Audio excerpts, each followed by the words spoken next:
George Galloway, and the mother of all talk shows. Welcome to the Open University of the Airwaves with George Galloway. Welcome to the mother of all talk shows with Jimmy Dore. Not that I'm Jimmy Dore, but Jimmy Dore is coming on this very show in the first hour, actually in just 20 minutes time. So if you love Jimmy Dore and you love the mother of all talk shows, you have come to the right place. Fat Mikey Pompeo, or formerly Fat Mikey Pompeo of The Sopranos, has dropped out of the American presidential election race. A nation mourns. And happy Easter in the East, Christ is risen. Unlike the pregnant woman who at prayer in the cathedral in Donetsk was murdered in a war crime by President Zelensky just last evening. That's right, they deliberately shelled the cathedral in Donetsk. Mind you, they're burning churches in Ukraine. You know, our best friend in Southeast Europe, our new best friend, our ally, that torture prisoners, Shanghai men on the street, murder people in cold blood. That's right. The people that stole $400 million given to them by the American taxpayer for winter fuel allowance by buying illegally Russian diesel more cheaply and skimming $400 million off the top of it. And Plastic Paddy Biden makes his rake's progress. I'm not sure how much progress. His Finnegan family left there in the 1840s, but he's a broth of a boy, is Joe, at least when he is your flexible friend. Flexible because in more than 50 years in the Senate, Plastic Paddy Biden never lifted one single finger for Irish freedom. It's all coming up here in the course of the next 2 hours, because fasten your seatbelts, it's going to be a bumpy night. As Betty Davis once said, it's the mother of all talk shows. Stay tuned. Curious about our curriculum? Have something to say? Then call us now to join the debate on the mother of all talk shows. The only education you can get for free.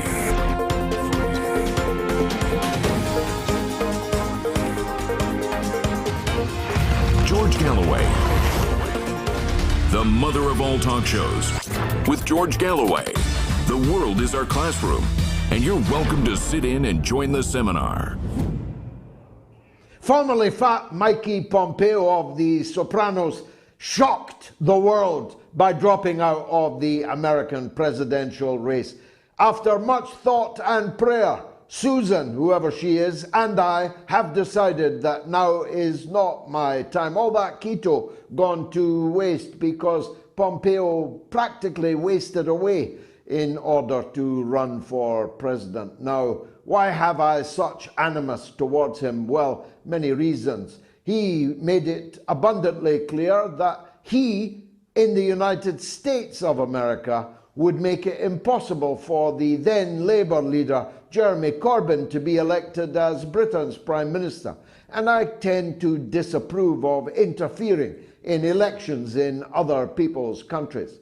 But perhaps most importantly, the highly developed plan that Fat Mikey had made to literally murder Julian Assange on the streets of London, 100 yards from Harrods, the Wonder Store, filled with American tourists, some of whom would have been Mikey Pompeo's gunmen, who had the blueprint, the plans, the tools, and the absolute determination.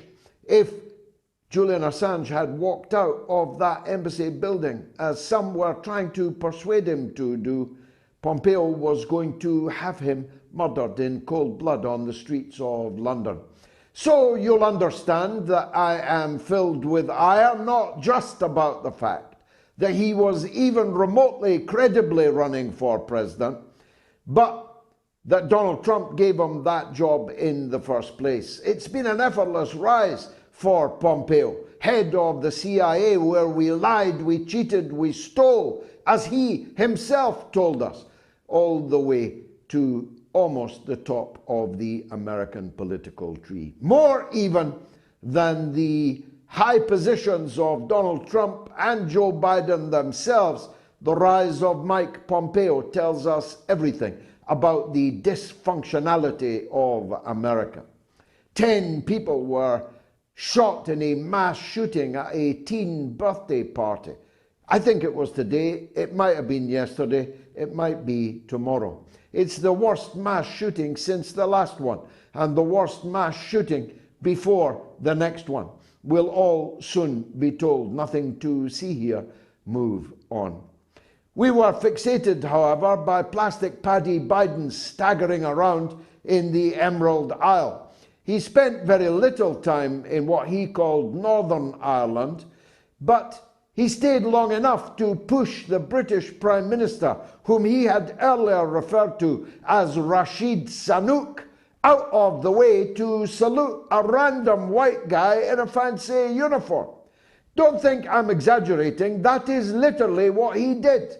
He seemed to confuse the British Prime Minister with either the guy that was going to carry his luggage or shine his shoes, or in any case, of absolutely zero importance in the so-called special relationship. He pushed them aside to salute a guy who was probably the commissioner of the local version of Harrods department store, certainly no one of any significance, whose name and face will remain anonymous, except as the guy for whom the British Prime Minister was pushed aside. Mind you, he is a diminutive runt. It's difficult to make eye contact with him.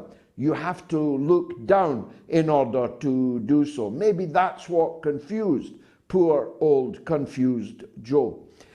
But he spent little time there and contributed nothing to the breaking of the logjam either between Britain and the European Union over the north of Ireland, or for the overarching purpose, you would have thought, for a man wearing a shamrock on his sleeve and with a leprechaun on his shoulder. No, that was Rishi Sunak.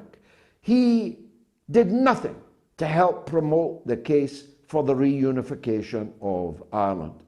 And as for all those Irish Republicans, they shall be nameless, some of them for many decades, friends and comrades of mine, who lined up to grin into the camera and welcome home Joe Biden, I say you should be embarrassed to have done so.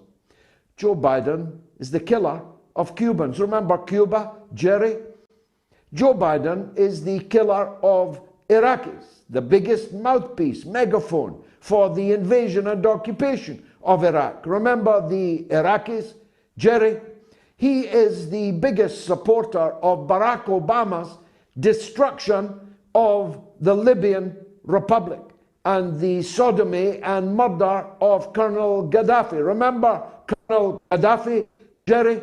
He is the man who has presided over the growth of a small nation of black African Americans in prison as a result of the penal policies that he almost alone pioneered in his long years in the Senate. There are 25% of the world's prisoners in the United States of America, a country with less than 5% of the world's population, and a grossly disproportionate number of those are black prisoners. Remember, black people, Jerry? Joe Biden is Israel's greatest supporter in the United States Senate and now in the White House. He therefore has the blood of generations of Palestinian people on his hand. Remember the Palestinian people, Jerry? Remember them? He's the man who has presided over the United States' involvement in the murderous war against Yemen. Remember the Yemenis, Jerry? He is the man that cheered on the invasion and destruction of Syria. Remember the Syrians? Jerry, I could go on, but I don't think I have been too harsh. Joe Biden is not just a clown. He is a dangerous clown, a man with blood on his hands. To meet him may be inescapable. To grin for selfies with him is inexcusable. Now the war drags on, and Easter made no difference, as Orthodox churches burned literally to the ground in western Ukraine, as priests were shackled and strapped with direction finders on their legs so that they could not move beyond the purview of President Zelensky. As churches were declared closed down, the people in the east were celebrating Easter. In Donetsk, they went to the beautiful cathedral there, in which I have myself prayed. But last night, as the service was underway to celebrate Easter, Zelensky fired shells into the cathedral, wounding many and murdering a young woman who turned out to be a pregnant young woman, 2 for the price of 1 Zelensky. Nobody should be surprised about it. The man is a thief, according to Seymour Hersh, apart from all the other things that he might be. How so? Seymour Hersh explained in detail. The United States gave $1 billion to the Ukrainian regime to help them through the cold winter by buying fuel. But instead of buying non-Russian fuel, which, according to the sanctions, they were bound to do, Zelensky bought on the black market cheaper Russian diesel and skimmed $400 million for himself and his comprador to make hay with, to buy mansions with, to prepare for the day when they are no longer required to be cold potatoes in Kiev, when they can luxuriate on the beach in Florida or on the beach in Tel Aviv. Take your pick. The United States has said nothing about this. Seymour Hersh, the Pulitzer Prize winner journalist who revealed the truth about the destruction of the Nord Stream pipelines, is the man who broke the story of Abu Ghraib prison, who broke the story about the My Lai massacre in Vietnam. No journalist could be of greater note alive in the world today, but the United States media has completely ignored a story about the grand larceny of American taxpayers' money. The United States media is more concerned about hush money to Stormy Daniels than about the slush money to Vladimir Zelensky. We'll be talking to the one and only Jimmy Dore about this and other American stories in just a few minutes' time. But I noted that the Chinese defense minister was in the Kremlin with President Putin just hours ago. The Chinese defense minister may or may not have been there to coordinate actions with the Russian government. He may or may not have been there to discuss Taiwan. Certainly, the Washington Post today believes that it is the latter. They say that they picked up signs that China is about to invade Taiwan and take the reunification of their own country back into their own hands. Now, they would be fully entitled to do so, and they may indeed well do so. And certainly the policies of Western countries, particularly the United States, are making much more likely that a military action will be taken before Taiwan becomes transformed into a poison pill. And as I've said here before, if I was running China, Taiwan would already be back in the unified motherland. But I'm not running China. And the Chinese are famously patient and circumspect. And so to me, it is unlikely that they are about to invade Taiwan. And so I consider the Washington Post disinformation to be merely that, further cover for the powers that want to build up more and more military bases and nuclear hardware around China in order to intimidate it, in order to divide and conquer it. I don't believe that that will succeed either. But I am absolutely persuaded that we are in the grips of a major disinformation psyops against China. Russia, of course, that psyops is now a hot war in which both the British secret SAS Special Forces Unit are, without parliamentary knowledge or approval, actually in Ukraine. And the number of dead Americans coming back from Ukraine tells you just how many mercenaries or maybe volunteers from the United States Armed Services are in Ukraine. We know that the Russian missile attack on Kinzhal killed 140 NATO officers in a bunker deep under the ground. So that psyops is now a hot war. But the psyops against China is now reaching its apogee. Every fake news story that can be adduced to induce a war psychosis of the inevitability of war with China is now underway, deeply underway, profoundly influencing the public opinion landscape, they hope, in Western countries. It's certainly working in America, and I fear it's working also in Britain. Nobody, for example, reported the fact that the Dalai Lama was caught on camera French kissing a little boy and asking him into a microphone if the little boy would like to lick his tongue.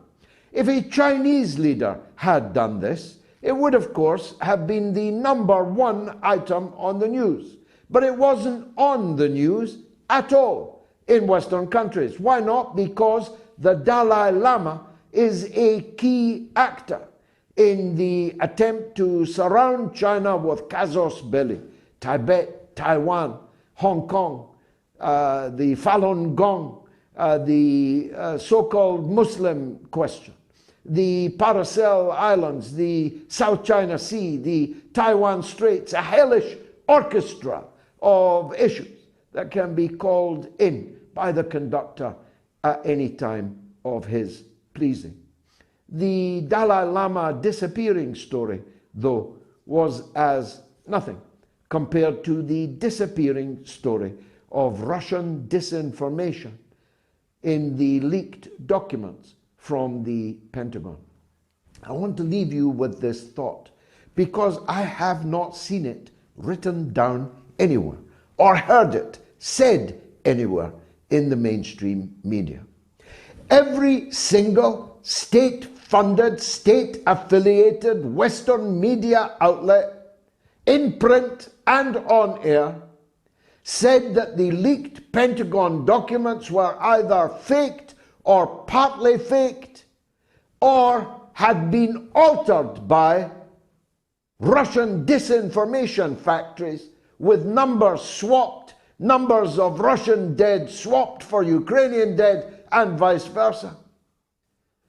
And yet the very same media outlets are now telling us a 28-year-old boy, Texera, actually leaked these documents, stole them from the Pentagon, gravely damaged America and its allies and the war effort in Ukraine by putting truthful documents into the public domain. Well, both of these can't be true, can they?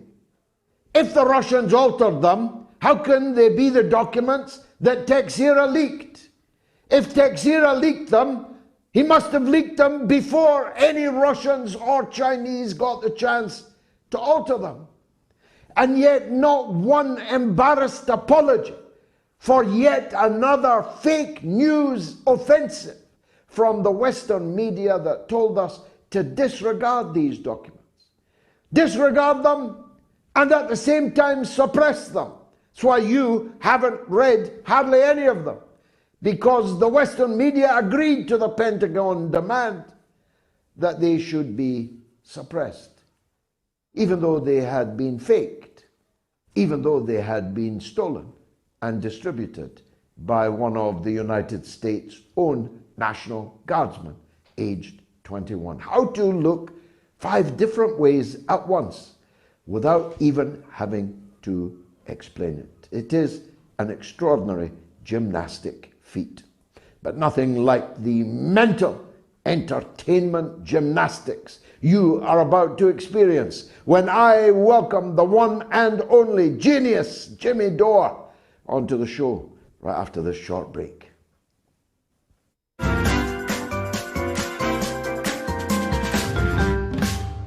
You know, and it's a very, thank you for, you know, I'm a big fan of your show, Gigi. Great debate, great. And I'm Scottish. I'm very passionate about what's happening there, you know.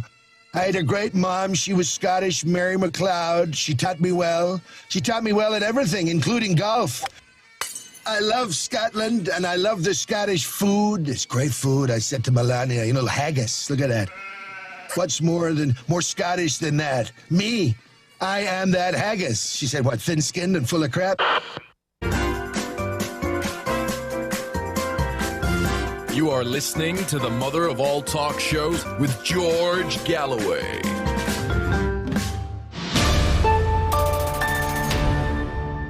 I am that haggis. How wonderful is that? If you want to call to speak about anything I didn't speak about or correct me in anything that I did speak about, here are the numbers. It's free of charge, remember.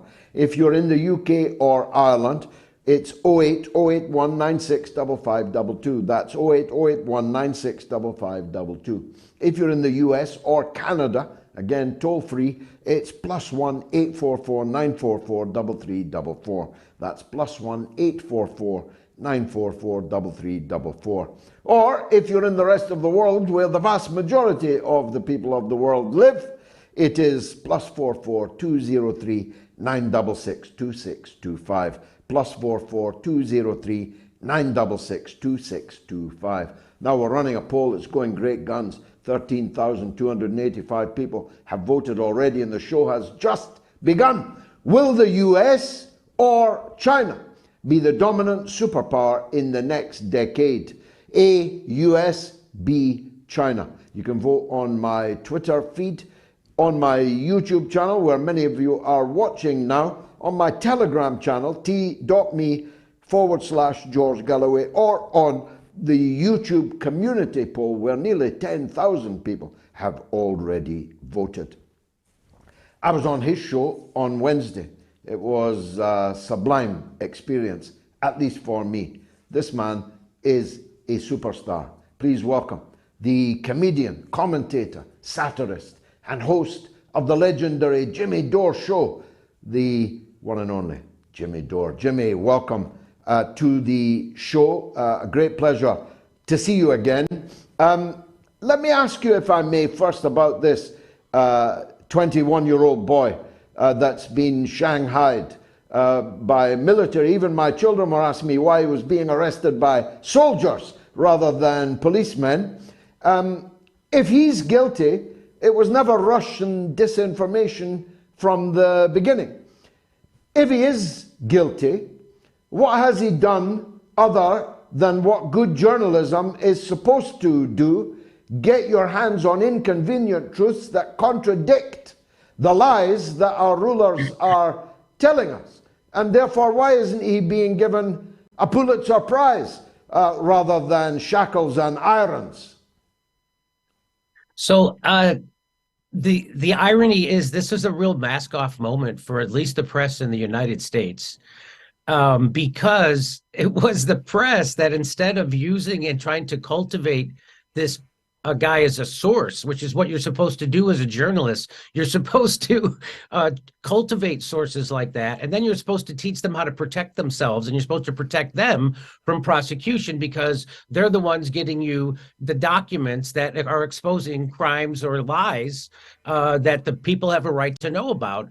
And they did the exact opposite. It was the Washington Post who did a story. They went on the Discord that this young man, I guess, apparently leaked this stuff on, and they did the investigation for the FBI, found out who he was, and then told everybody. And the same thing with the New York Times.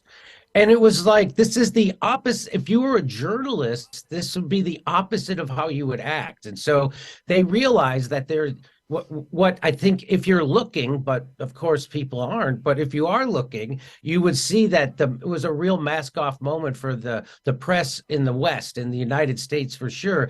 They went to the Pentagon and they had a press briefing with the Pentagon, and they were all there upset that the Pentagon let this leak.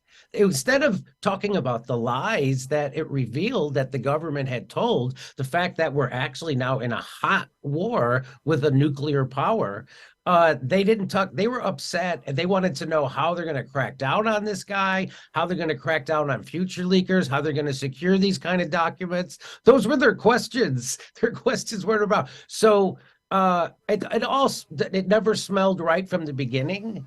Why would a 21-year-old National Guard, like, that's like not even in the active, I don't know how, if in the United States the National Guard is like, you're not even full time. They're not full time in the military. So why would someone like this get access to something that is supposed to be so embarrassing? Why is that, right? I don't know. There's speculations, but it all doesn't smell right. And you're exactly right also that what did, remember Vitamin, what was his name? Vitamin? He was the one who released those documents to try to get Trump in trouble. Everybody praised him. Hey, how about the person who leaked the documents on the Supreme Court about their upcoming abortion ruling? Nobody even tried to find out who that is. Nobody's upset at that person. It's really funny how the American press and the American establishment, how sometimes they really like leakers and sometimes they hate them. And this is one of those cases where they're supposed to not like this guy. First of all, the questions that should be asked right now is about the government lying, about being in a hot war with a nuclear power. The second thing it should be, why would someone in this kid's position have access to stuff that's supposedly this embarrassing and sensitive? This is on you. It seems like maybe what are you, setting something like this up to happen? For sure. Why would you be doing that? So those are the questions I would be asking if I had access to the people who had to give me an answer for it. But those are not the questions that the American press have. So it's just transparent. What Chomsky said, 25, 30 years ago, that the press is there not to tell you the truth about the news, but to manufacture consent for the establishment's narrative. And that's exactly what has happened. And, as I say, and I think I've said here before, the American people don't know what's going on in Ukraine. They have no idea what's going on in Ukraine. But what's worse is that they have no idea that they have no idea what's going on. They think they know. That's the bad thing. They think Putin woke up one day and decided to invade Ukraine, and he's a big bad bully. No, but they don't even know about the coup instigated. They don't know anything about the Azov battalion and the stuff they do. They know it's been diminished. They have no sense of the history of the expansion of NATO, that we're the aggressors. They have no sense of how many actual military bases the United States has around the world. And I got to tell you, George, that the United States we're in a death rattle of our economy right now and our empire, right? Because we have people living under every bridge in every major city. They won't even give money to the cities to fix the bridges those people are living under, but they can send $110 billion to the most corrupt country in Europe at the snap of a finger with no debate, because everybody agrees, because they all work for the same handful of billionaires, for the military industrial complex and Wall Street, which are, again, they work with each other and they have the same agenda. And so this is the problem in the United States, and they're all going along with it. Everyone in the progressive Democratic Party voted for the Ukraine war funding. And they do it as if it's their Christian duty to fight evil, instead of what it actually is, another economic proxy war that's going to put an awful hurt on the people of Ukraine, which they're being used as cannon fodder for an economic war by the West, by actually the United States, because everybody in Europe, from what I can tell, I mean, I'm a guy on YouTube in my garage, but it seems like everybody's hurting because of this, except the United States, which gets to sell more liquefied natural gas at, I guess, a higher price. And so it seems, it's like, but don't you, but maybe I'm talking too much, but it does. The good news is it seems like, with the efforts of China and Russia to actually bring peace to Saudi Arabia and Iran and bring peace between between Syria. They're the peacemakers. They're the investors in the United States. If you spin the globe, it's just filled and filled with military bases. They admit to having like 850 or something like that. It's probably over 1,000 because lots of them are secret, right? But no other country does anything like this. And George, this is exactly how empires end. And we're ending exactly like they all do. We're overextending militarily, and we won't even give our own people health care. We're raising the security. Hey, here's a funny thing. In France, they're setting the whole country on fire. There's millions and millions of people in the streets because they're raising the retirement age from 62 to 64. In the United States, they already raised it to 67. And because the media is so bought, nobody even knows it. And you know what they're protesting in the United States? Bud Light, because of the trans issue. It's the craziest thing. They have people completely distracted in the United States, which is why I don't think that the United States will ever change until our empire is over, because the petrodollar is going away because of all this shenanigans. And the ironic thing, George, is this is exactly what they said Trump was going to create, this kind of world situation for the United States, where they were even our friends are turning their back on us now, like France. And Macron he doesn't want to be bootlicking anymore. And it seems like there's going to be a movement in Europe like that. And now there's new power centers coming together to oppose the hegemony of the United States and our economic power. We got BRICS happening, right? So all that stuff, the South America is thinking going on their own currency. These are, and you know what? We should be trying to. The only response that the West has is war. Yeah, they can knock you down. They can't build you up. China builds airports, roads, bridges, ports, harbors. China builds you up, but the United States can knock you down. They still have the power to do that. But it is increasingly inchoate, as you said. I like the point that you made about empire and the Bud Light thing.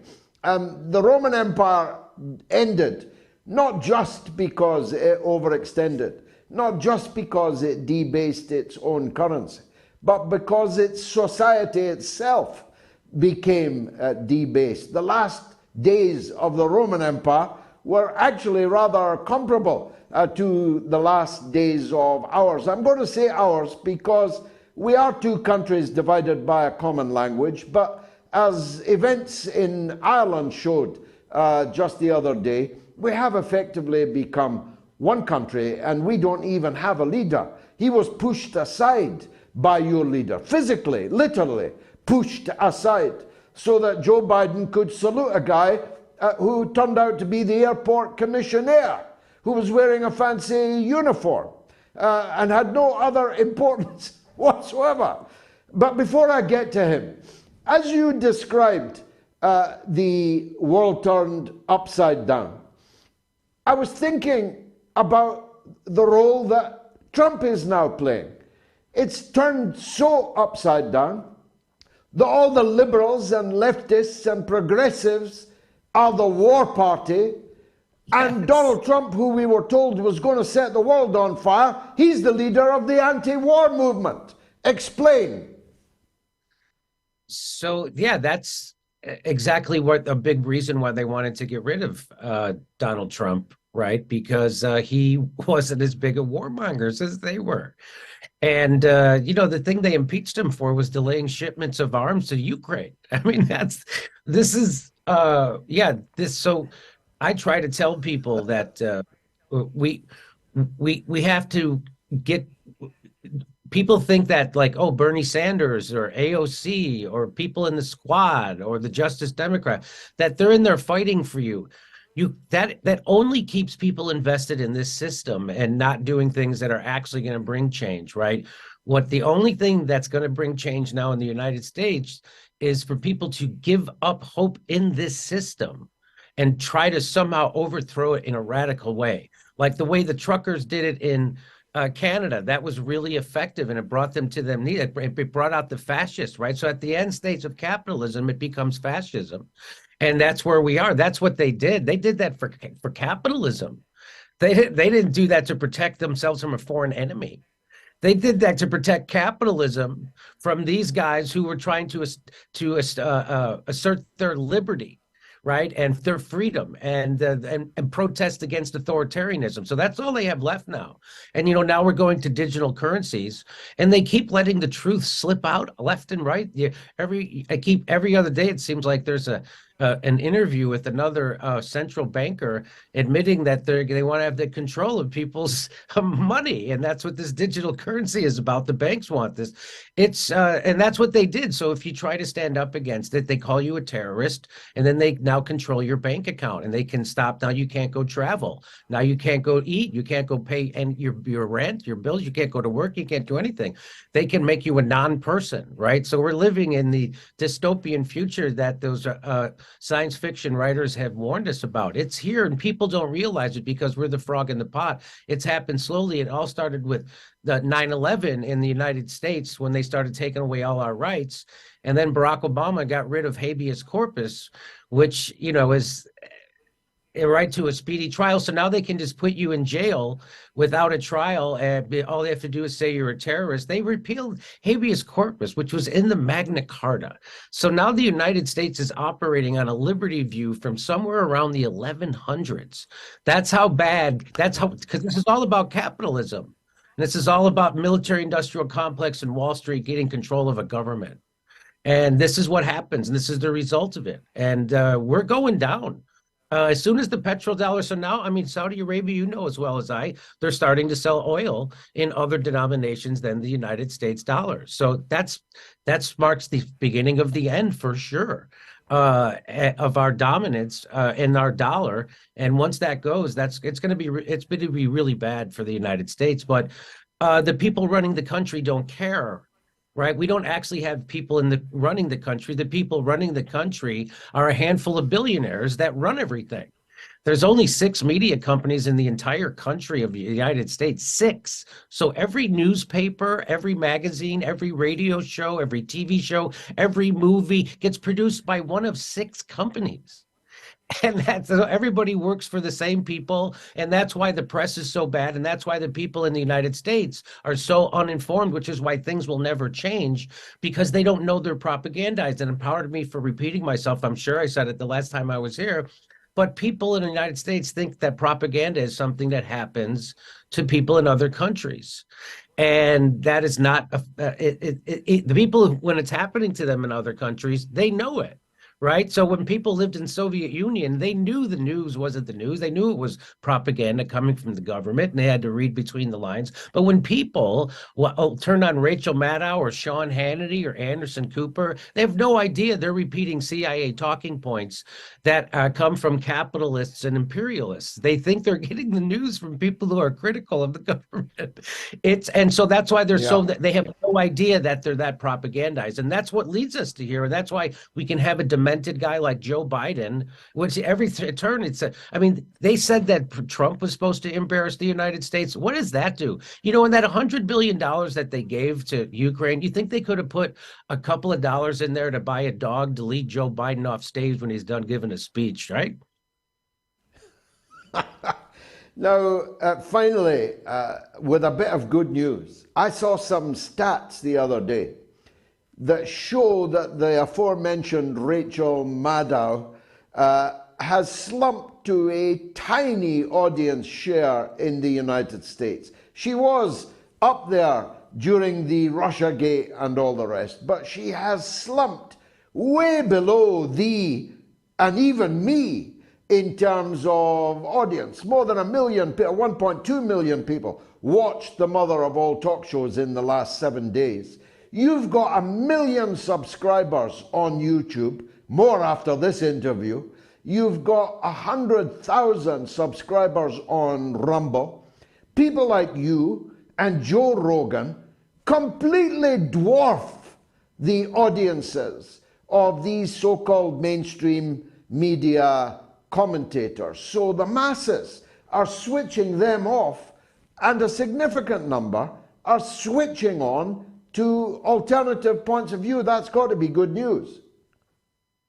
That is good news, and thank God for places like Rumble, because Google, which owns YouTube, they are the military-industrial complex. They are the CIA and the FBI.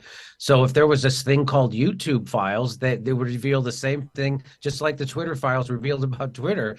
There would be the same thing happening at YouTube. So all they have right now, because the people are starting to see through. In fact, that was what Bernie Sanders kind of opened people's eyes to in the United States. A big percentage of it was that both parties were bought.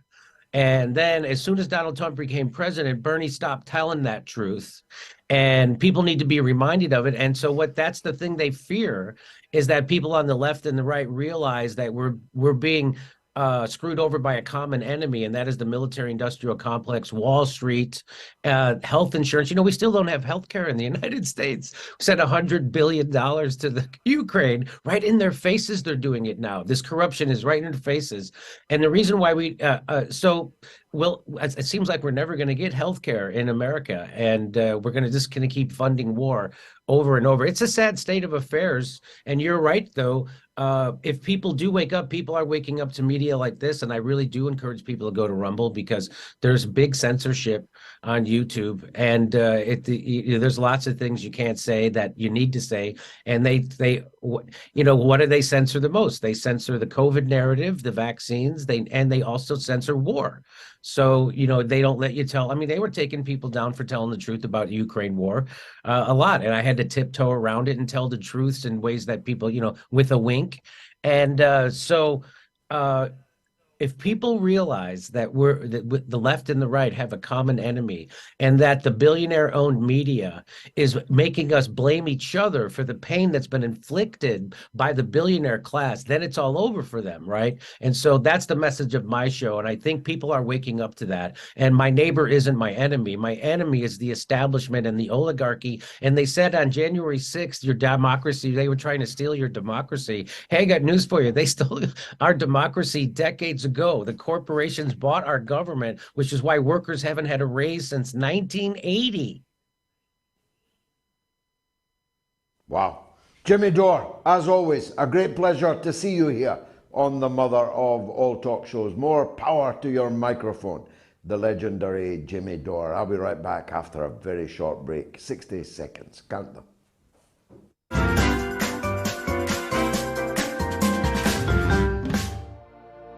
The 1897 edition of War of the Worlds by H.G. Wells. Read by George Galloway.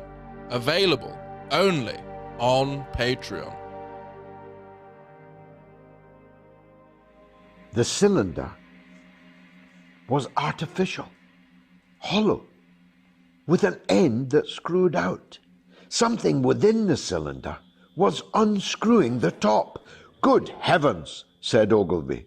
There's a man in it, men in it, half roasted to death, trying to escape. At once, with a quick mental leap, he linked the thing with the flash on Mars. The thought of the confined creature was so dreadful to him that he forgot the heat and went forward to the cylinder to help turn.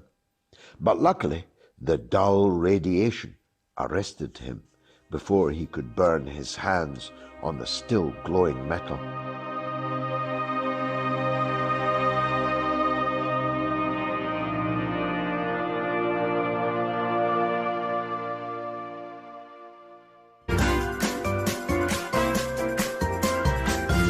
You are listening to the mother of all talk shows with George Galloway.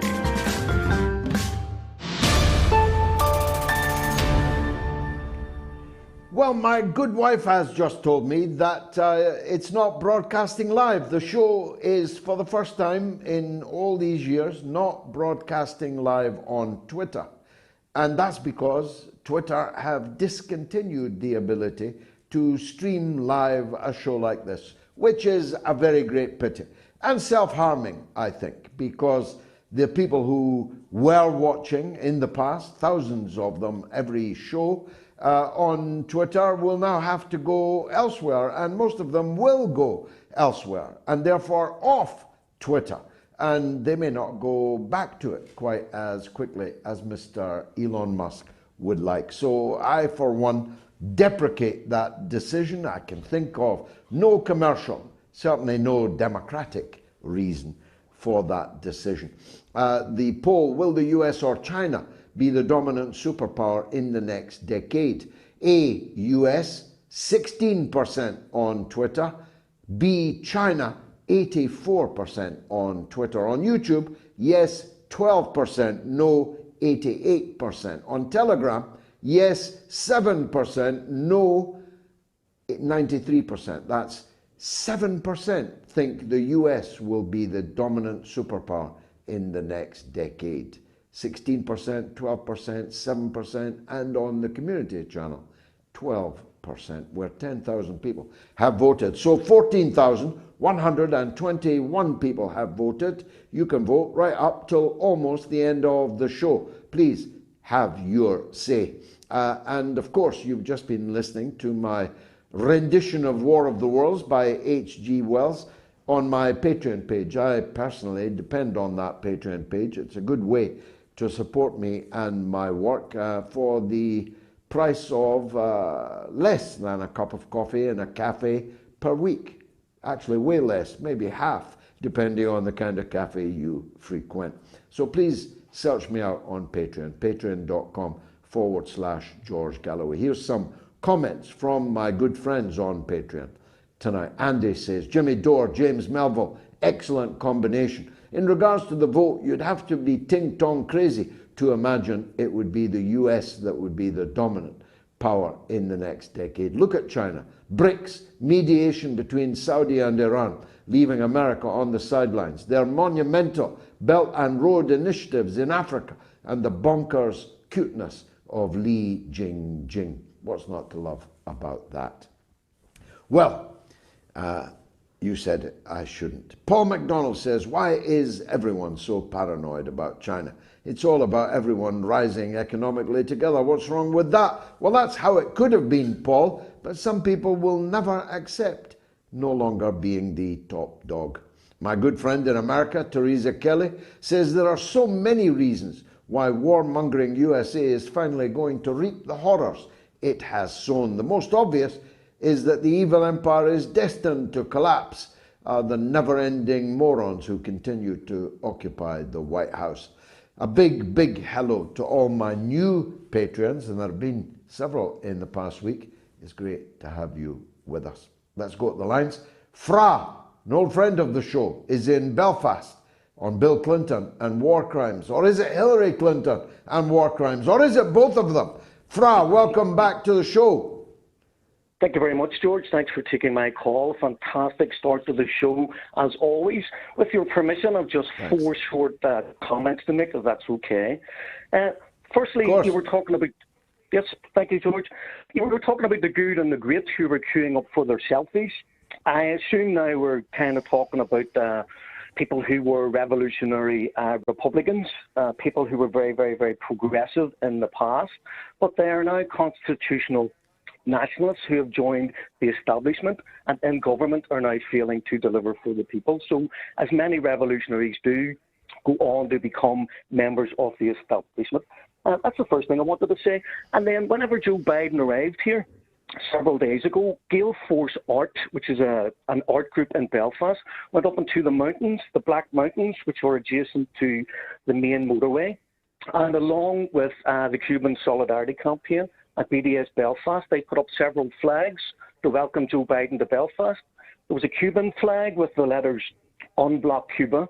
There was a BDS flag, a Palestinian flag with BDS beside it.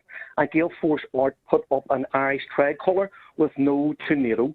So not everyone wanted selfies with Joe Biden, and not everyone was happy with his visit. And on that, tomorrow at Queen's University Belfast, we have Bill Clinton and Hillary Clinton and Tony Blair, all people who I personally consider to be war criminals, are at an event at the university. And the Connolly Youth Movement and Lazar Gerg and Anti-Imperialists will be there at 3 o'clock to welcome these war criminals with a protest. And finally, we're talking about the American prison system and how there are more prisoners per capita in America than perhaps any other place in the world. On press television today, George, there was an article about a black American inmate who was actually eaten alive by bedbugs. His lawyer had informed the governor of the penitentiary where he's being held. Nothing was done, and this man died by being eaten alive by bedbugs. So if something sums up the failure of American politicians to defend the American people and their interests, I think that speaks volumes in itself. Well, it does speak volumes, but you expressed them so powerfully, the volume increased. Thanks for that brilliant first call of the evening. David is in Swindon in England on Ireland. Go ahead, David. Okay, yeah, on Ireland. I'd like to talk about the juxtaposition of the United States vis-a-vis Northern Ireland, Southern Ireland, Palestinian and Israelis. The Good Friday Agreement was great, but I'd give it about 2 out of 10 on the world ranking of political, stars. If they put as much effort into the Palestine problem as they have into the Ireland problem, perhaps they'd get somewhere. Yeah, of course. They will not solve the Palestine question. They cannot, because they have plighted their troth to Israel in solid steel. It will never be broken. And so Israel is effectively a part of the United States and serves the interest of the United States imperial system. And nothing will change on that until the United States imperial system itself is broken. And that may be much closer than we think, David. Absolutely. Yeah, and juxtaposition, I just was speaking to your researcher earlier, and I've got a little thought game. What would happen if Northern Ireland, actually started to build housing estates, bracket settlements, over the border in Southern Ireland? What do you think Joe Biden would do then? What would he do? Do you think he'd get to the United Nations? Do you think he'd have sanctions? Do you think he'd have gated communities? It's a very, very good point. I've never thought of it before, David. Thanks for that. Appreciate it. Yeah, no, it's very, very good, mate. Super chats are coming in. We need these super chats to keep the midweek mother of all talk shows alive and help us launch the future shows elsewhere that we have planned. Moats America and Moats in German. I should say that in German. I'll need to learn it. But both of those are in the pipeline. Hope it doesn't get blown up like the Nord Stream pipeline. Moats auf Deutsch is the name of the show. Now, Daniela Modus-Kutter, good friend of ours, sends £2.99. Thank you, Daniela. Sean Bebbington, £10.33. Greetings from the West Midlands. Thank you, Sean. Boca Janduma, a great friend of ours in the Netherlands, sends €6. The only good thing about Pompeo these days is that there's less of him. I wonder if he'll go fat again now that he's no longer running for office. Peter Bogdanov sends $9.99 US. You are the light of truth. Keep fighting for the good. Thank you, Peter. Trevelyan Gale sends £2. George, you are the voice of give peace a chance. Thank you, sir. Eager Mass sends £5 and McGonagall Moats. George Galloway frae the silvery tay. America will bray, hooray, and say, Hail Moats USA. You'd have to know William McGonagall to know just how brilliant that is. Thank you. Stephen Cunningham sends £5. Macron got the bankers' shills to push through his tawdry bill in the courts. I hope the demos continue. I predict they'll multiply, Stephen. And Garland Nixon, the real one, sends $2 from the United States. God bless you, Garland. Back to the lines. In the United States, Elliot is in Florida, but on the Dalai Lama. Go ahead, Elliot. Oh, thank you, George. First of all, the show is wonderful as always, and your monologue was superb, except for one little fly in the soup. Kind of destroyed everything for me, and that was your comments about the Dalai Lama. I am not a follower of the Dalai Lama. I've been a frequent critic of the Dalai Lama, a large part of my community, let's say, half political, half, like a lot of them in the cancel culture, others that are in the spiritual community, they've been in a debate over this entire incident. And it seems as though there are videos now coming out made by the Tibetan community members to explain that this video was spliced and it was a smear video, whereas when you watch the entire video, which I now have, and this is the case in so many times where we rush to judgment, you see that the community surrounding him is all supporting that the child himself asked for a hug, and there's this Tibetan tradition of the elders having the child kiss them on a cheek and kiss them on the lips. And there's a phrase in which the tongue is used in Tibetan culture as a sign of respect, but also there's a phrase to eat candy off their tongue. The other point, the point I want to say about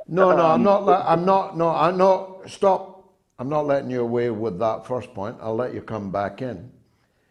It's deeply insulting to the Tibetan people to state that it's their tradition to lick strange little boys' tongues. It's even worse to employ the phrase that the boy asked for it. This was a pedophilic incident captured on camera. The boy is not old enough to ask for it. The boy is not old enough to consent to it. And ask for it being falsified, the Dalai Lama himself apologized for it. He apologized to the boy, he apologized to the boy's family, he apologized to the Tibetan people, he apologized to his co-religionists, and now you're telling me it wasn't even true? Why did he apologize? I saw him apologizing. I saw his lips move as he apologized. Answer that, Elliot. Well, you did see that, but you probably seem not to have seen the full video, because in the full video, the boy asked him to be hugged, and the boy runs up and hugs him. And the people in the Tibetan community I've heard and listened to are saying exactly the opposite of you. They're saying that it is a custom and it's part of their tradition. So I don't think I don't know. Because they're covering up for this old monk shuffling about in Gucci shoes, which you are paying for. You're paying for the Gucci shoes. Your country is paying millions of dollars to this pervert. Why? Because they like him, they like the color of his coat, because they like Buddhism. They're paying him millions so he can cause trouble for China. And you're on here from the great state of Florida defending the indefensible, which even the Dalai Lama is not defending. He's apologizing. You are supporting. What kind of man are you, Elliot? Be gone with you. Back to the super chats. Sailing Prepper Dark Secret sends $10 American. I root for China and Russia. Maybe they can stop the United States from other bad things that the US has been doing. Doc Jazz sends UAE dirhams 50. That's £10.96. Thank you, Doc. Always razor sharp, clear of mind, and steadfastly and eloquently debunking the imposed narrative. The world needs Moats. Keep up the great work, George. Thank you, Doc. I'm boiling mad at Elliot in Florida. I must tell you, the little boy asked for it. He ran up and asked for it, for an old man to lick him on the tongue. Make me sick. David K sends €11.99. Nobody sends US dollar $7.77. Man must change or die. Eventually, all will be well. The world teacher, aka the Christ, Maitra Buddha, Imam Mahdi, Krishna, etc. See Benjamin Cream. Well, thanks for that. Lover of the Russian team, best name on the show, gives £1.99. Brilliant, Jimmy Dore. Brilliant indeed he was. Nasri Akil sends 20 Canadian dollars. Why aren't you the king of the UKGG? I thought you liked me, Nasri. Why would you wish that on me, marriage to Camilla. Ah, back to the lines. Jamie is in London on education. Go ahead, Jamie. Hi, George. How are you doing? All good? I just wanted to say that I think if there was ever a vote for anybody to take over and reshape the education system from the roots onwards and upwards, you'd be the man for it. I know it's a big job. I'm ready. I'm ready. You produce the revolt. I'll do that job. Sure. Well, yeah, I just think it's something that needs doing. It's a strong view of mine. I went through the education system in the UK, and countless horror stories from here to the end of the world about schools and so on and so on. And it needs complete restructuring. Complete restructuring.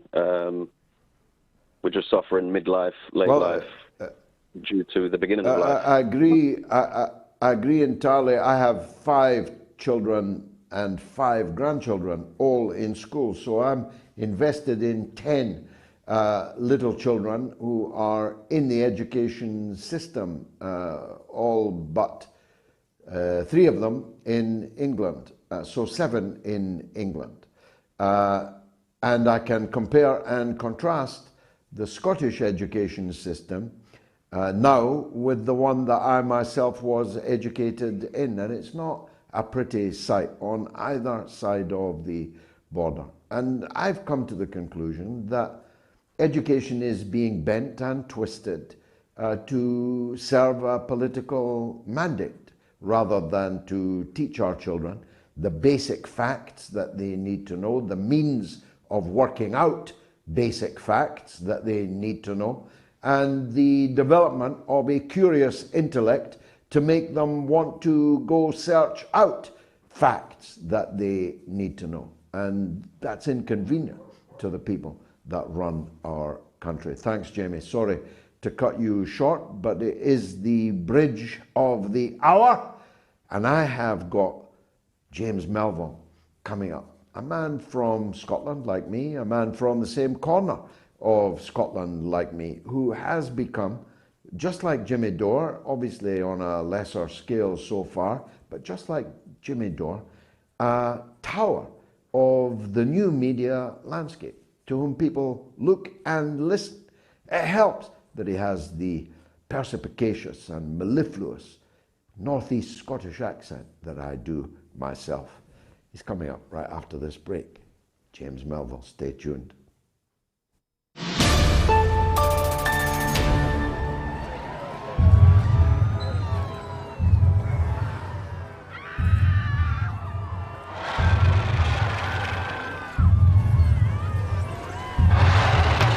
Mr. President, we got a report of a 50-foot woman marauding through Washington, sir. Thank you, Captain. But I'm looking for a shorter woman, one who likes to take long strolls in the park and yell at minorities. She's not looking for a date. She's terrorizing the city. Is there a difference? A little levity. Call in the military. We are the military, sir. Boy, we got here fast. We better do something, right? Shall I scramble the jets, Mr. President? No thanks. I'll just take a muffin and some coffee.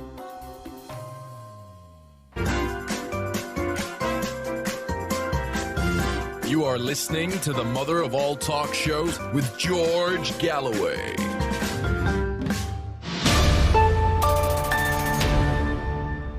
$15,000 people have voted on the poll. Will the US or China be the dominant superpower in the next decade? You can vote on Twitter, on YouTube, on my Telegram channel, t.me/George Galloway, or on the YouTube community. 15,000 people have voted so far, and vanishingly few think the United States will be the dominant superpower in the next decade. Me, I'm hoping there will be no dominant superpower in the next decade or ever again, and I say that with the greatest respect to China. I don't want a dominant superpower.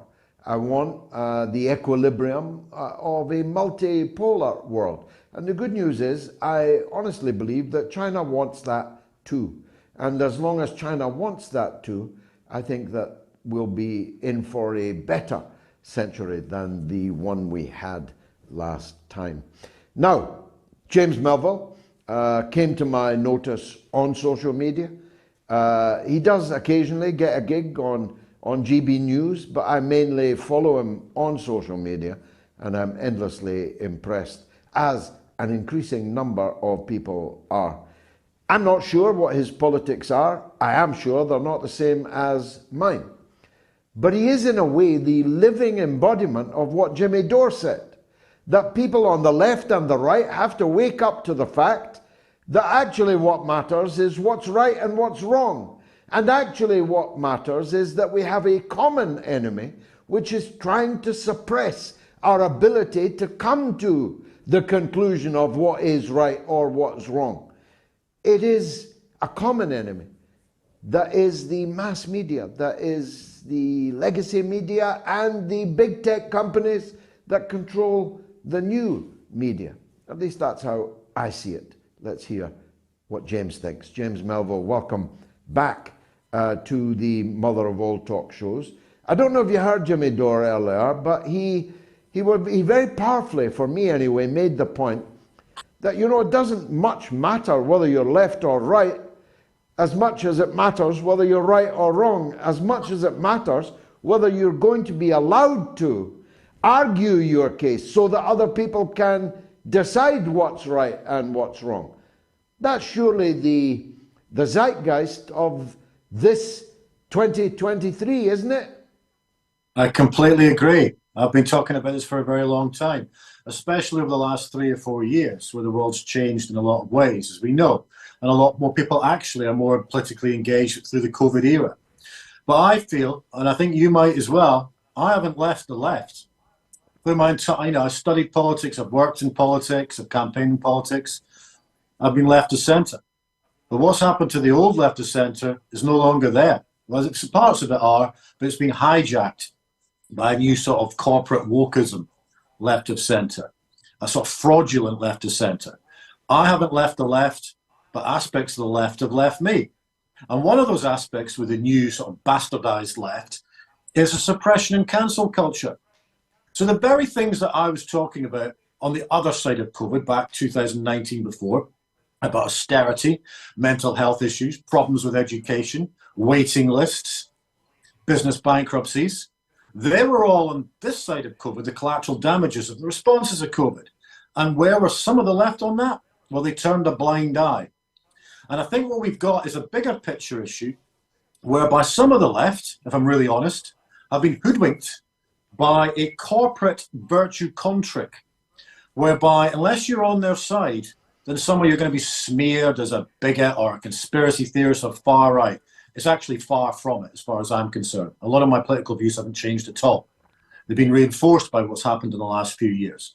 But I think we are facing a virtue contrick where we have bad governments, corporatist governments, technocrats who are unelected, and also bad actor, computer salesmen, billionaires, and a few others, who are wrapping around a lot of the agendas, not because they're our friend, not because they're trying to take care of us or make a better planet, because we're seeing the biggest asset grab in the history of the planet right now.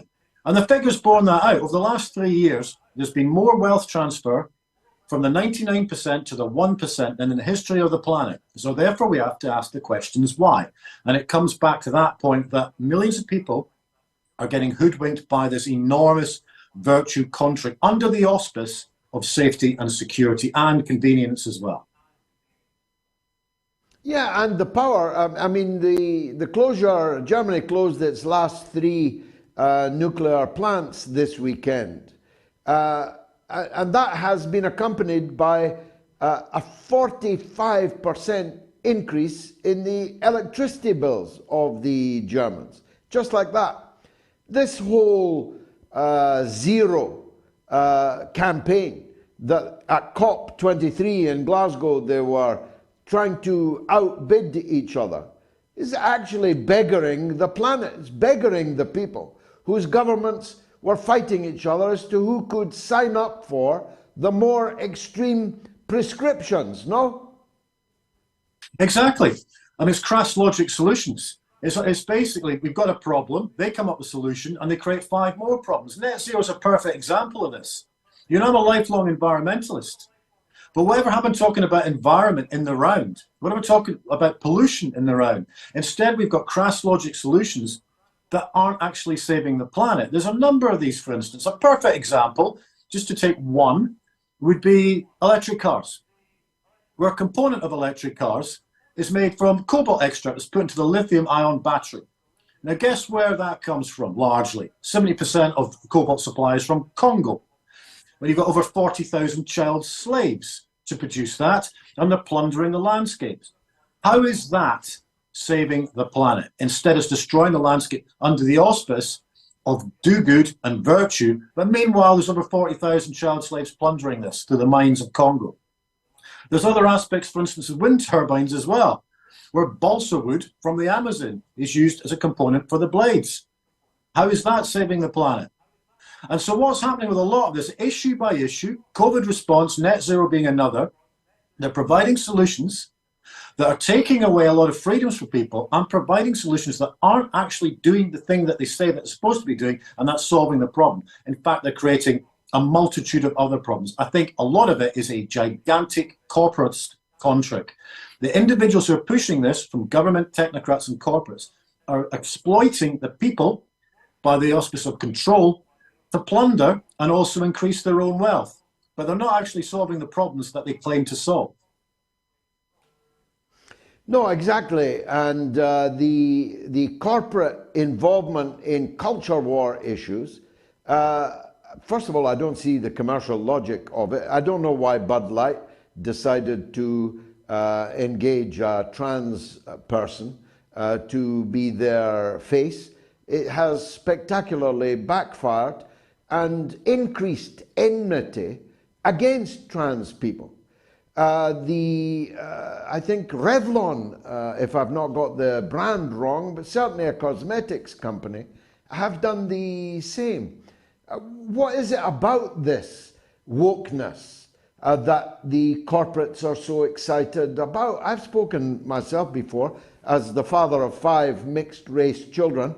I love to see mixed race and mixed couples on the media, but it turns out, as my wife pointed out to me, it seems like 99.9% of the couples in Britain are mixed, because that's what the advertising industry has decided to show you.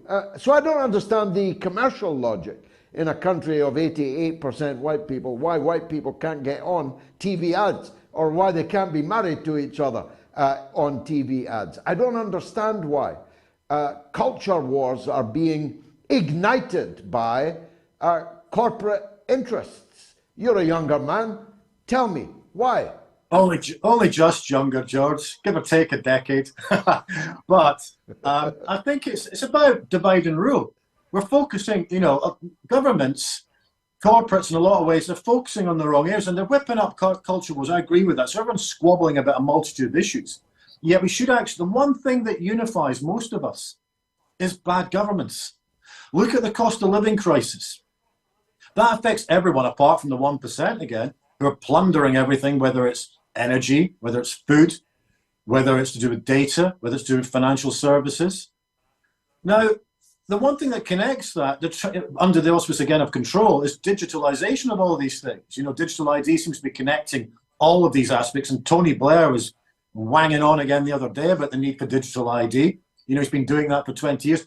Tony Blair, by the way, going slightly off subject here, he should have no place on any public forum anywhere in the world telling us, plebs, how to live.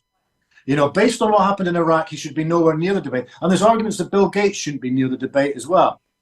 But I think, going back to what you were saying, we're taking our eyes off the important issues. One of those important issues is the increased levels of poverty in many places around the Western world. Now, I spent 5 weeks in Dundee, as you know well, Dundee, in Ninewells Hospital, because my father was in there. But I had time within that to walk around Dundee, and I spoke to a lot of the people in areas like Dens and Whitfield and so on. Dundee is a perfect example of a once proud, enterprise-driven city through the industrial era, but post-deindustrialization, it's been left to rot. It's been hollowed out. And the citizens, the good citizens of Dundee, they feel disenfranchised. No one's speaking to them. Part of that is Westminster problem, part of that is Scottish Government problem as well, but they're forgotten about. They're the real problems we should be focusing on, rather than the culture wars that are whipped up by many aspects of our media and our governments and our corporates to deflect from where the serious issues are.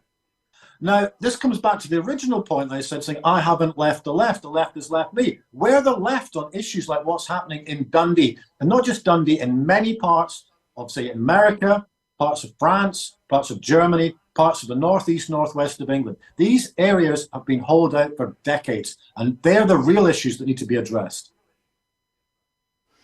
Now, I mean, I'm worried about this digital currency, James. I took quite a long time to switch on to it, maybe because I didn't realize quite how vulnerable I would be. But if they effectively abolish money, they're able to literally turn you off, to make you a non-person, as Jimmy Dore was just talking about. They could make you financially completely non-viable. Just by the flick of a switch, by a decision, just like the decisions that are made on social media by the big tech moguls. The state could instruct the banks to whom they are beholden to just close James Melville down, cut off his account, don't allow him to use his card, cancel his card, and money ain't allowed anymore. That's going to make us all prisoners. Or we're going to have to self-censor ourselves so that that doesn't happen to us. It's a very worrying thing, no? I think that's a possibility. I think, George, if they start censoring us based on what we've been saying in our commentaries, media and social media, we'll be first on the list. So we might have to store some old-fashioned cash. But I think there is something in this. I mean, if you look, for instance, for central bank digital currencies, which are coming down the tracks, a lot of it under the radar. You ask the average punter what's going on with central bank digital currencies, people don't know, because the government and the media aren't really disclosing it enough. But there's pilot schemes going on around the world, executive orders in the States. Rishi Sunak, our unelected, self-entitled Prime Minister, is a big fan of this.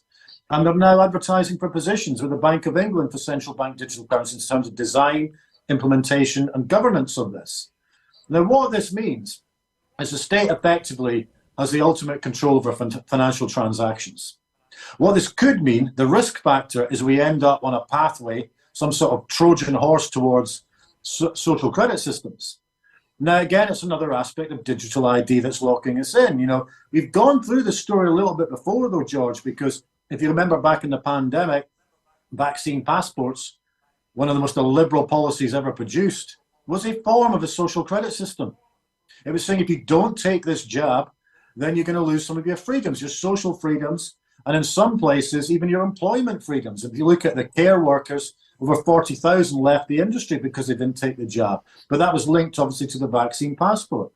Financial, through central bank digital currencies, is a much bigger scale of this. And it does lead to the risk that if we say something that the government don't like, or possibly we drive too much, or, you know, we've got our energy up too high, whatever it might be, they could link that in as a form of a controlled social credit system.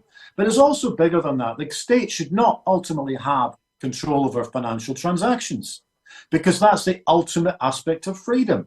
So I'm deeply concerned about that. And I think the way they're approaching it is, it's like a sort of under the radar mission creep towards this. But there needs to be an open debate about it. We're sleepwalking into it, really. Definitely.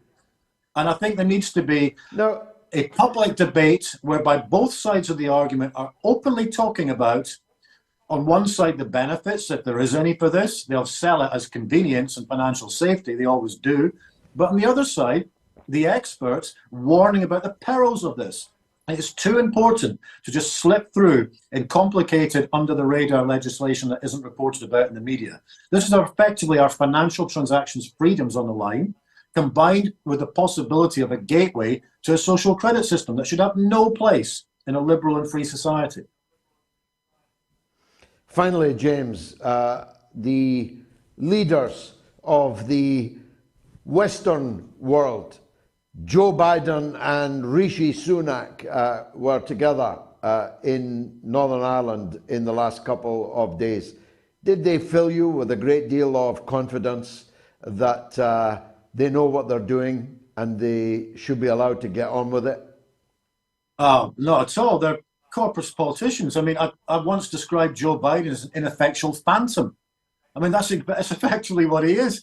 And there seems to be legacy with American presidents who come across and, to put it mildly, patronize the good people of Northern Ireland about how to do politics.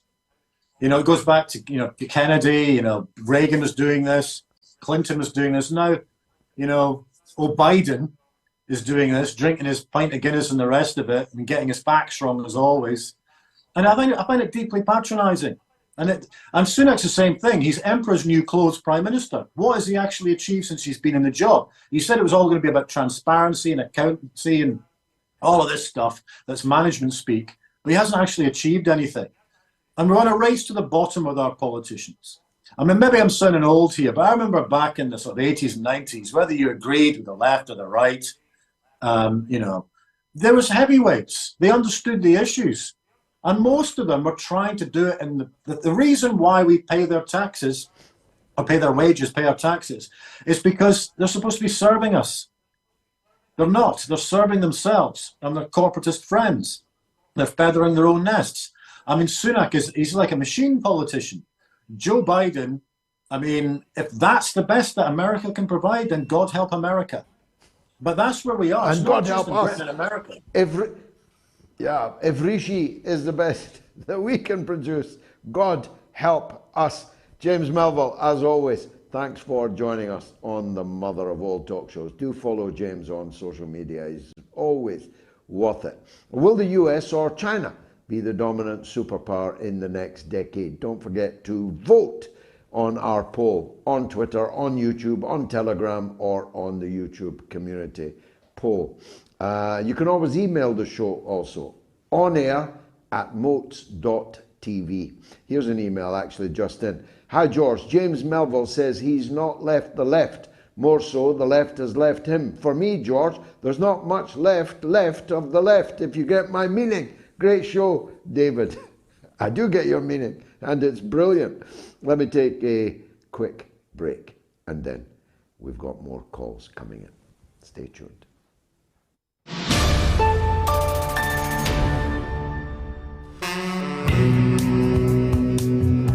As I say, how lucky we are to have the audience that we do. 1 million people every week watching all or part of the mother of all talk shows, and most attentive to what they hear, and many of them truly brilliant students. It's quite humbling, actually. Oh, George, blessings upon your cranium. It's the metamorphosis, man, or metamorphosis, the intimations of immortality experiences. George, I like what you said. I love a lot of things you're saying. Your daily communion with God is through your conscience. I wanted to comment on that. That's beautifully said.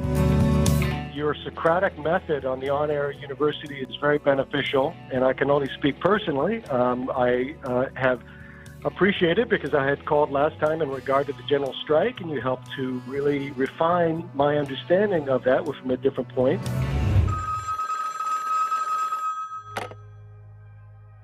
The alternative point of view. When I heard that last week, and again today, I had this kind of visceral gut reaction to it. And I know what you mean by that.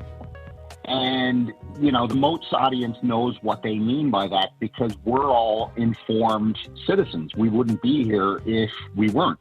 For the masses who don't necessarily follow geopolitics, let's say, they're going to listen to whatever the mainstream media tells them. And for them, anything that's alternative, the automatic kind of reaction is, oh, okay, it's a crackpot view, it's a conspiracy theory, it's an extreme view, when really it's not. Let's call it what it is. It's fact-based commentary. Hello, George. Nice to talk to you. By the way, you deserve every penny you get. because you're the only person who speaks the truth over all the fake news. I wanted to personally thank you for bringing such great guests that speak about the situation. Also, I have become more aware of people like Max Blumenthal at the Gray Zone and others who do update us with the correct information about Syria, and this has just been such a great eye-opener. So thank you. You are the people who have stuck with this show and transformed it into a truly global university, where it can be said that every month at least 4 million people will watch this show. They're in Greece, they're in Canada, they're in America, they're in England, Scotland, Ireland, Wales, they're in New Zealand, they're in Australia, they're in Norway, Denmark, Sweden, they're in Finland. They're all over the world. They're in Africa with a call from Nigeria. This is a truly global phenomenon, and that is down to you.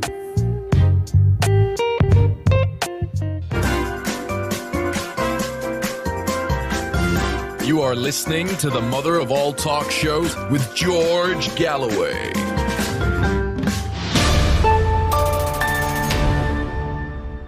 Okay, last call out for calls. If you're in the UK or Ireland, it's 08081965522. If you're in the US or Canada, it's +1 844 944 If you're in the rest of the world, it's +44 203 966 2625. Now, I'm getting a lot of stick from supporters of the Dalai Lama, or at least supporters of Elliot in Florida. I stand by my position, but if you want to argue the toss with me, you are welcome to do so, because this is free speech, television and radio. Let's go to Mohammed, who is, I think, in Germany, but who wants to talk about Britain. Why not? Mohammed, go ahead. First and foremost, I am truly honored to have a small word with your honorable personality, such a brave person, like a mountain in this times that we are going in. Secondly, I truly thank you. Secondly, I have sent you a book before a couple of weeks. Unfortunately, you were you personally were in China. It was delivered in Soho, but unfortunately it wasn't delivered to you. It was about the topics that I'm just having a small minute to speak about. First and foremost, we know that such institution like Chatham House, CFR, Bilderberg Group, the Tertiary Commission, Freemasonry, Rosicrucian, the Club of Rome, Rand Corporation, these are all corporations that have to do with this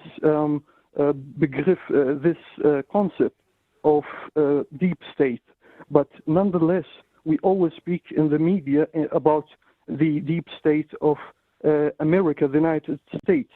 The President Putin once said before a couple of years, it doesn't matter who comes to after the election in the United States. There will be some guys who will come to them with very fancy suits, and they will tell them what the real stuff is. Either they will go along or not. Mostly they will, but Trump did not. Now, I don't know if you have heard about the Committee of 300. This committee is in England, and it's very old. It's since 1727.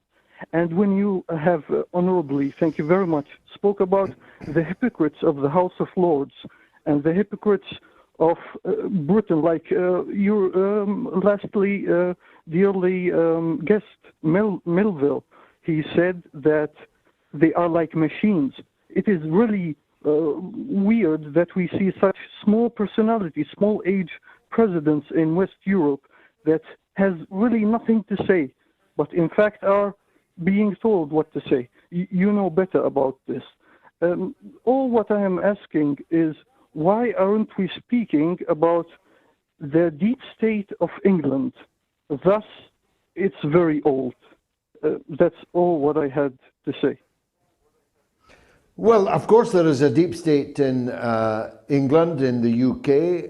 It was deployed through all the dirty arts to destroy the Labour leadership of Jeremy Corbyn, to avoid the possibility, it would only have been a possibility, that he might have been a prime minister of a different type. Perhaps they overreacted to him. Perhaps he wouldn't have made the kind of radical changes that I would have made if I had been the prime minister. But perhaps they weren't prepared to take that risk. Perhaps the possibility even that a Jeremy Corbyn prime ministership would have been a radical departure, particularly in foreign affairs. I think they can live with tuppence on or off the income tax, or this or that on or off the National Health Service budget and so on. I think they can live with that.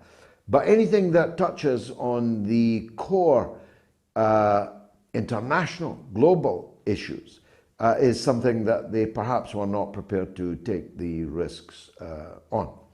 But, and here you and I may part company,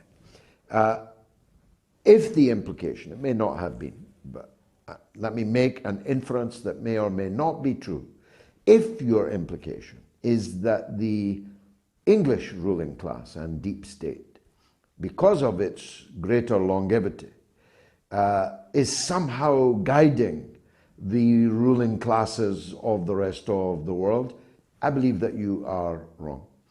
I believe that the smallness of the leadership of the United Kingdom is because the leadership reflects the relative importance of the United Kingdom. We have become a wholly owned subsidiary of the United States of America. So I know that there are people, I'm not saying you are one of them, the LaRouche outfit, for example, in the United States and around the world, who think that somehow Buckingham Palace is where it's at, that the Duke of Edinburgh was chief lizard, shape-shifting the rest of the world. I don't believe that.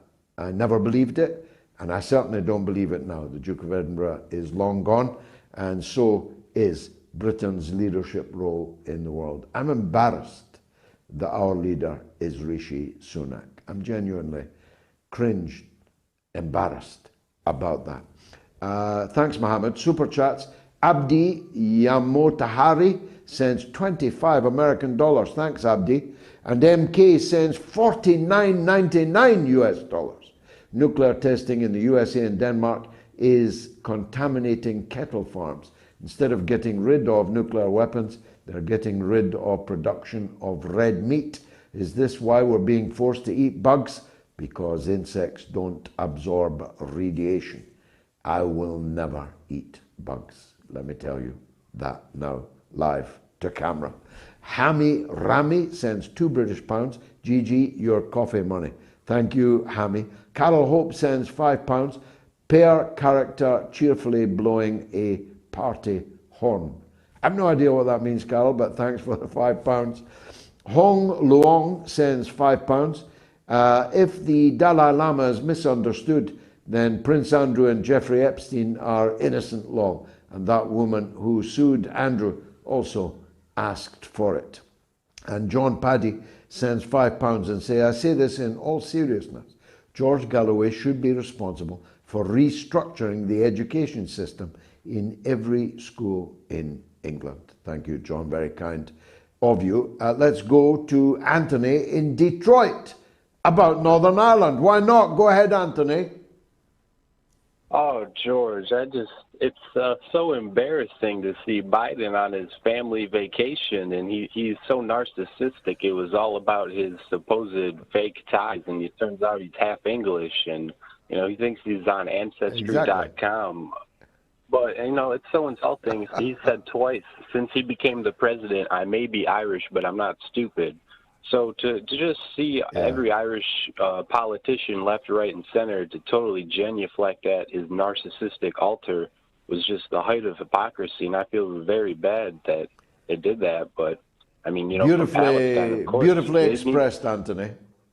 Beautifully expressed. We'll put that in a can and circulate it. Go on. Yeah, I mean, what functionally could the United States do to guarantee peace in Northern Ireland? Is it just to be a cudgel against the United Kingdom? Well, that doesn't make any sense. They're totally in lockstep. No, they just want Ireland to join NATO and go along with Ukraine and to set up, you know, their tech company headquarters for the EU, like Google and Facebook. That's what they want. And Twitter. I'm suing Twitter in Dublin. Yeah, there's no opportunity there. There's no democracy. There's no multilateralism. It's a total black hole of imperialism. And I really thought, you know, some Irish, well, we did see some protesters, but I just can't believe there wasn't one political leader who didn't, you know, break rank. No, on the contrary, they were on their knees in front of him, and it was not a pretty sight. Anthony, brilliant call. And some beautiful words there. John is in Pickering, and he has a view on Elliot's call. So we better take it. John, go ahead. Hi, George. Just a couple of things. Firstly, I'd just like to say I'm a massive supporter of your show and all the work you do and the points of view you have on various issues, from Pakistan to Ukraine to wherever. I'm fully behind you. But on Elliot's call, when somebody comes in with an alternative point of view on that, and he may well have some certainly great knowledge of what I do on a certain point. I just think, you know, have it out with him. Let the man speak. Don't just cut him off like that. I thought it was a bit short, really, George, to be honest with you. Okay, well, I stand corrected. I do know. I do know more, John, and I reacted in the way that I did, perhaps because I have a lot of children and a lot of grandchildren, and when someone is effectively covering up what is undoubtedly a paedophilic act with the alibi of every paedophile that ever walked, the child was asking for it. The child ran up and asked for it. Well, it makes my blood boil, you see, because I live in fear of these predators. I was a victim myself at the age some of my children are now of these predators. So it freaks me out. And to hear an otherwise intelligent man, Elliot from Florida, trot out the old saws which are contradicted by the reality. If it was entirely right what the Dalai Lama done, why did he apologize for it?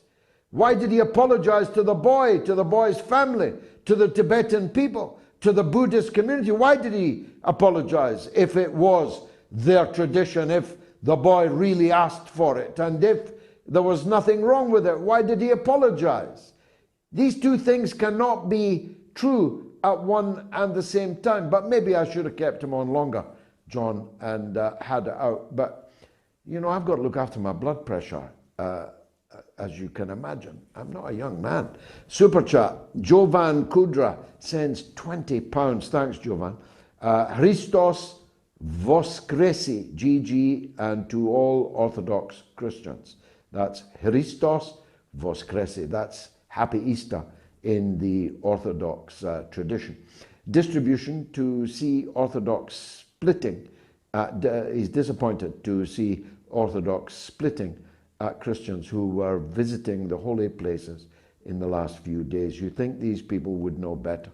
On BBC News last night. Jim D. Well, there's a big effort made to destroy the unity of the Orthodox communion because of hatred of Russia, because of a wish to divide the Orthodox people against the Russian adherents of the Orthodox faith. And it would be a very great pity if people went along with that. Rich Keenan sends £19.99. Hi, Mr. G. I voted that China would be the dominant superpower, but most rational people know that China doesn't want to be dominant.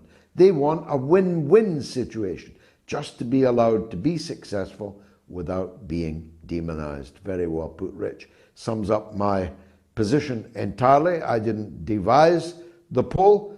Our editor takes the responsibility for that, but it's been a very successful poll, and overwhelmingly the United States has lost it. Big Bird sends $1.99. Blocking and moderation is communism. Really? GDNPB sends $10. The 21-year-old leaker was just following orders from a 17-year-old five-star general.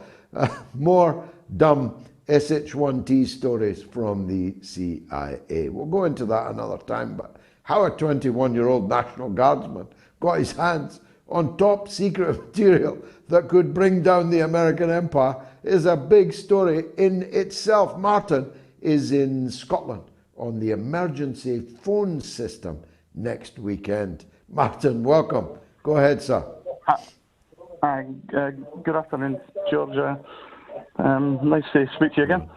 The emergency phone call that they're trialling next week allegedly relates to weather emergencies or terrorist threats or any other thing you can think of, except I really think it's a nuclear attack warning based on... Yeah, but the thing is, I get that, Martin, but the thing is, there is no defense against a nuclear attack.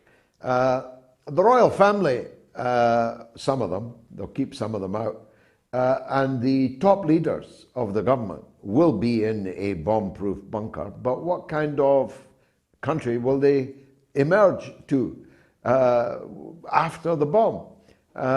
Everybody else will be dead, everything else will be poisoned, there will be nothing to eat or drink or breathe that will not kill you, so there's only so many cans of beans you can eat in your nuclear bunker. So what would be the point of knowing through an alarm on your phone that there was about to be a nuclear bomb dropped on you? What are you going to do? Get under the table? Hide under the stairs?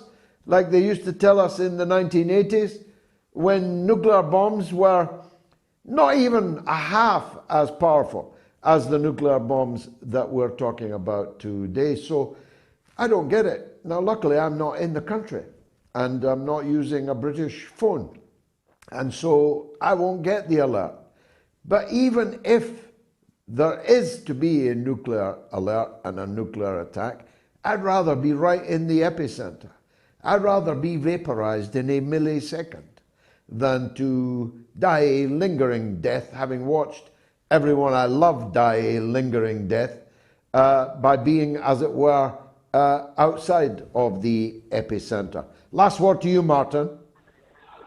Well, I just I feel that because the lack of knowledge of what's going on in Ukraine and how much the UK forces are involved over there, and nothing's been publicised, everything's hidden. It's like we're being led up the garden path, if you like, waiting for a phone call. Up to the slaughterhouse. We're going up the path to the slaughterhouse, Martin. Exactly. And everything's been kept in the dark, and the newspapers are complicit in hiding information and censoring information. Tell me about it. Took them 14 years to discover where Sturgeon and Murrell's Portugal Algarvian villa was. 14 years it took them. You couldn't make it up. Martin, thanks for the call. Imogen is in Cheltenham, wants to talk about the White House. Go ahead, Imogen. Well, it was more about saying thank you to all of your listeners, because a few months back I phoned in and I was really worried about Gonzalo Lira because he'd just gone missing. And so I asked your listeners if they would write, start a big writing campaign and, try and get him back from where he was. And your people did that, like your listeners did that. They wrote, and they were polite and everything. And so I kind of wanted to feed back to them and say that you're all stars. Thank you so much for doing that. Because I notice now that the White House website has changed, and it has a bit included where they say, we would like to hear from you. Please write to us or phone us or text us. And I just wanted to say that's another step towards making everybody's voice heard. So thank you very much to you, and also thank you very much to all of your listeners. Thank you, Imogen. What a beautiful call and a very positive one. I appreciate it very much. Patrick is in Canada, in British Columbia. Go ahead, Patrick.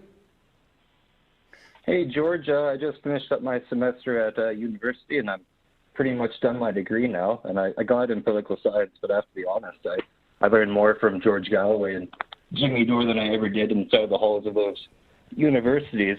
How so just kind. to get to the point. How kind. Thank you so much. Yeah. Truly. It was worth it to get the degree, but surely I'd have to plug my ears at times listening to these political scientists talk about foreign affairs. But anyways, my question is, what would you say to someone we talked about Ukraine and Libya recently in an ethics class, and the professor says NATO only killed about 20 people in Libya, and he also said that Ukrainian Nazis are a conspiracy theory made up by the Russian state media. Well, I mean, what do you even say to people like this? They operate in a different world, it seems.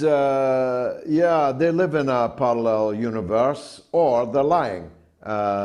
These are the only two possible alternatives. They're either fools or knaves. The age-old question I have been posing for 50 years. Are these people fools or knaves? And which would be worse, if they were fools or if they were knaves? Are they too stupid to believe that? Or are they too wicked in telling us what are blatant untruths? The Ukrainian Nazis were copiously reported by the Western media, including in Canada, before last year. The BBC, CBC, MSNBC, CNN, the New York Times, the Washington Post, the London Times, the Guardian, all of them reported copiously about the existence of large-scale elements of Ukrainian Nazis, and now it's a conspiracy theory to mention it. Well, if you believe that it's a conspiracy theory, you're a fool, or you don't believe it but you're lying, in which case you are a knave. And as for NATO only killing about 19 people in Libya, I'm not sure whether to laugh or cry at that. NATO remorselessly bombed Libya to bring an alphabet soup of Islamist head-chopping, throat-cutting, heart-eating fanaticism to power in Libya.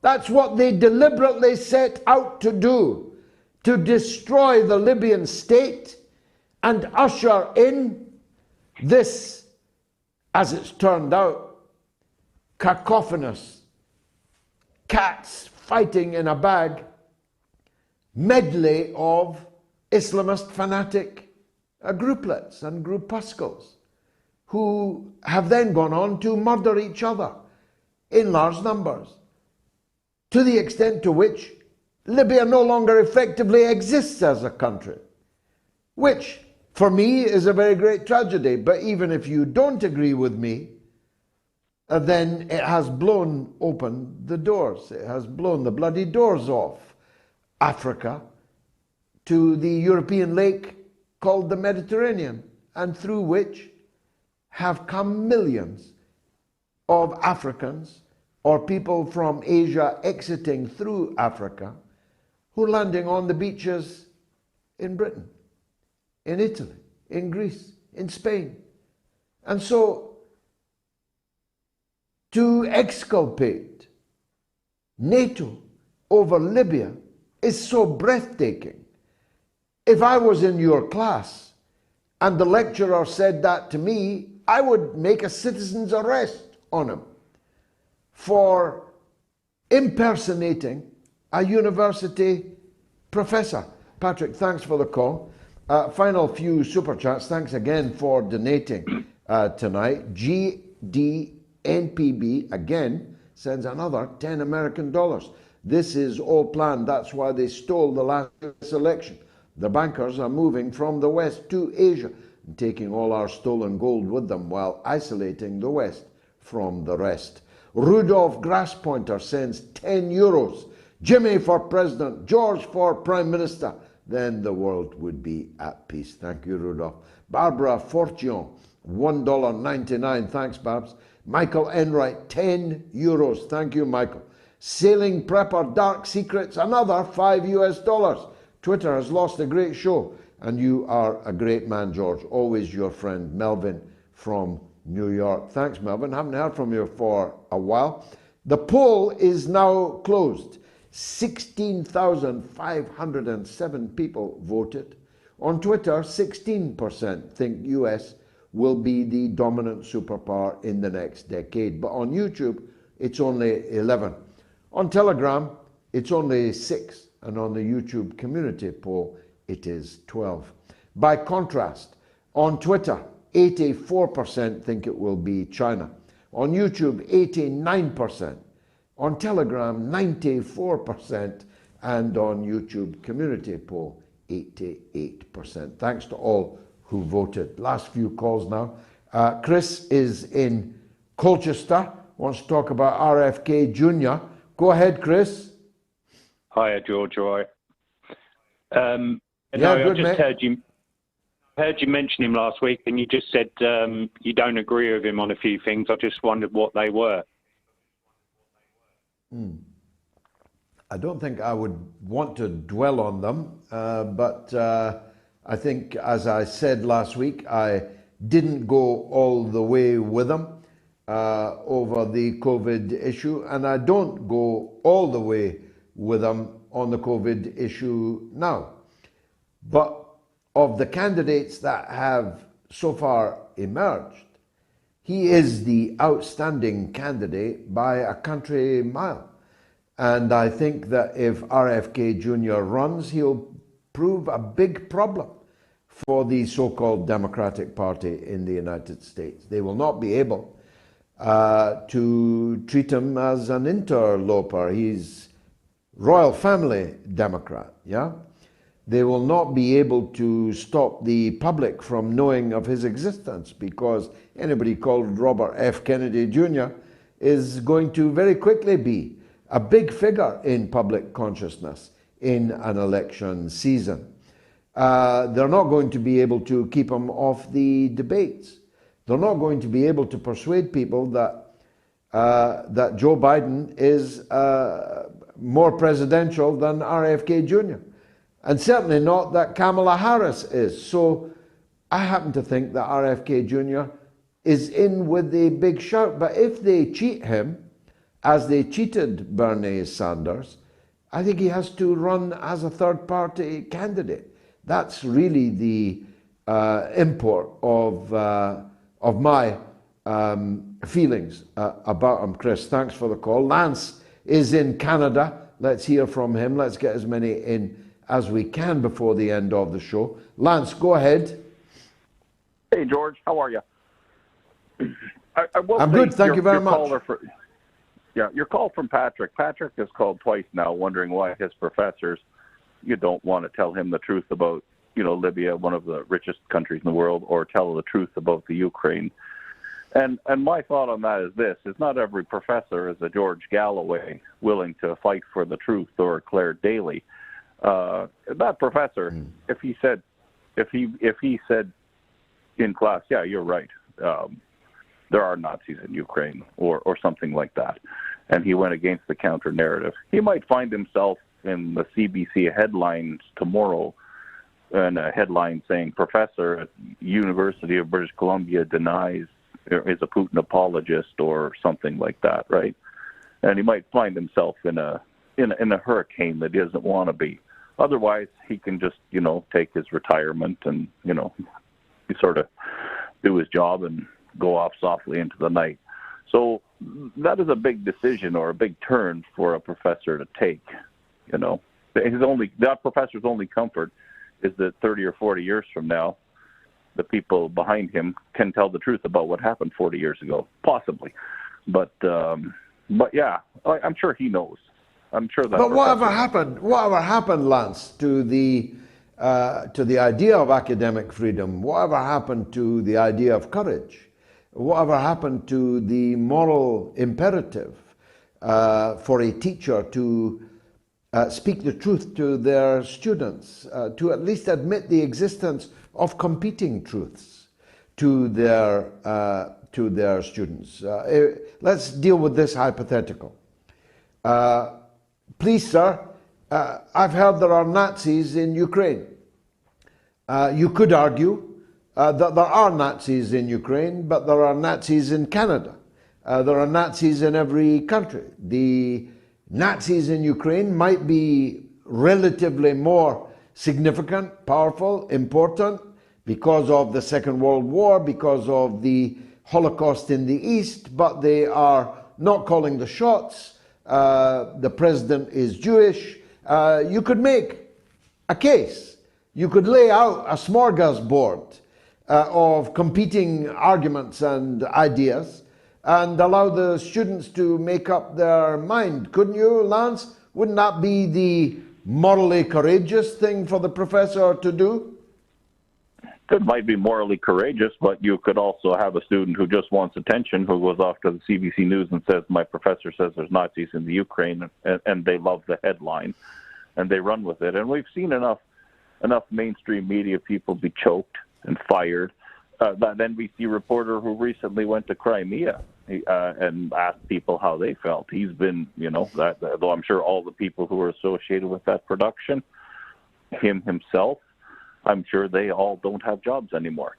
So it is a courageous decision to fight, I think. And I think the ruling class have realized that they didn't take the very intelligent people. Well, the very intelligent people like Douglas McGregor, who talked 30 years ago to them about building our infrastructure and making us competitive in a globalized world, and forgetting about war all the time.